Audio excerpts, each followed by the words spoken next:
յուրահատուկ է միայն արցախցիներին։ Շնորհակալություն։ Տիկին Սարգսյան, զեկույցում դուք բազմաթիվ կետերի եք անդրադարձել, որը այս պահին էլ լուծման կարիք ունեն եւ հրատապեն։ Ես քանի որ խոսեցիք որպես հրատապ լուծման կարիք ունեցող խնդիրներից գերիների եւ բռնի անհետքորացների, բռնի անհետացածների խնդրից, այլ ինչ իրավական մեխանիզմներ կան, հատկապես նրանց մասին գիտեք, հիմա Ադրբեջանը 23 ուրեմն ձերբակալվածների կամ չգիտեմ գերիների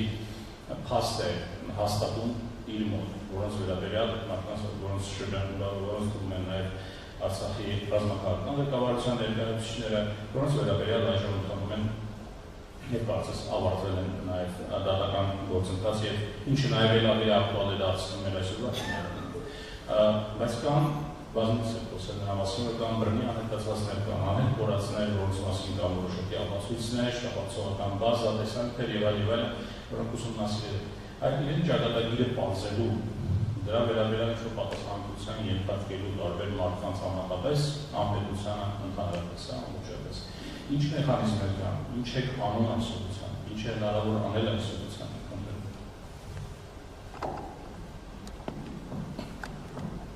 Իրավական մեխանիզմների գործարկման տեսանկյունից այո շատ կարևոր է մարդու իրավունքների խախտումների եւ դեպքերի հստակ դասակարգումը եւ աշխատանքները էապես տարբերվում են այն պարագայում, երբ գործում են անազատության մեջ պահվող անձի ազատ արձակման խնդրի հետ եւ այն պարագայում, երբ անձի ճակատագիրը միլիոնավոր թաքցվում է եւ պետությունը ունի չհամագործակցող վարքագիծ, հրաժարվում է որևէ տեղեկություն տրամադրել ընտանիքի կամ քաղաքացիության երկրի։ Երկրորդում խնդիրները մեր գնահատմամբ ավելի բարդ են եւ քանի դեռ արդյունավետ քննություն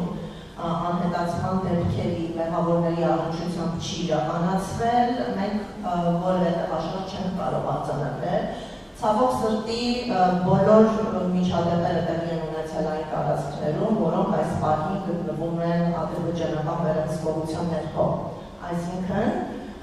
բացառիկ իրազեկվածության խնդիր գոյություն ունի։ Եղելությունը բացառապես հասանելի է ադրբեջանական կողմին եւ առանց ադրբեջանական կողմի գործողությունների մենք սրբված ենք որևէ կերպով ճակատագիրը հստակեցնելու հնարավորությունից։ Եվ քանի որ ադրբեջանական կողմը միակողմանի հրաժարվում է նման հետաքննություն իրականացնել եւ ճշմարտությունը բացահայտել ընտանիքների, այստեղ մենք կարևորում ենք միջազգային մեխանիզմները, որոնք քաղաքական կամ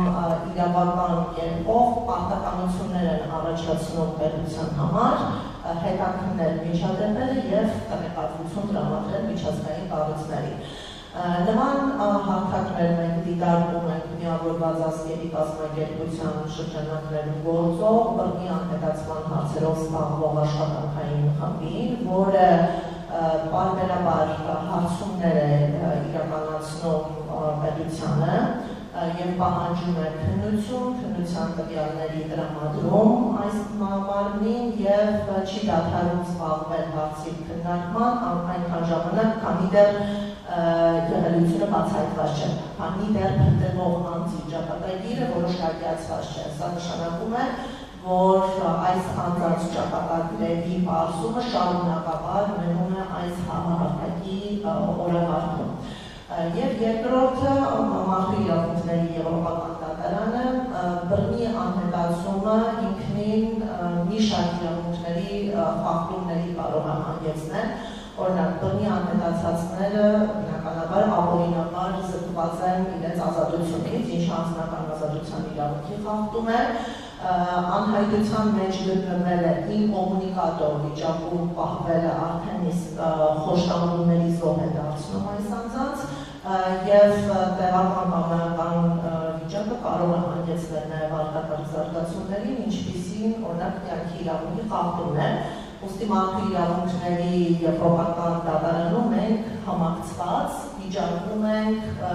հիմնականում, երրորդ հոդվածի 5, երրորդ հոդվածի խախտում եւ առանձին դեպքերում չեն բացառում, որ կյանքի անմիջական իրական սպառնալիքների գոյության պայմաններում նրանք կարող են նաև երկրորդ հոդվածի զոհեր լինել եւ ակնկալիքը, որ դատական քննության փուլում արդեն իսկ ապացույցների փոխանակման շնորհիվ հնարավոր կլինի ավելի հանգամանալից տեղեկություններ ունենալ դեպքերի վերաբերյալ եւ ինչու՞ չէ հասնել փաստերի արձանագրման, ճշմարտության արձանագրման հենց միջազգային ատյանի միջոցով։ Շատ լավ, պարոն Հովհաննիսյան,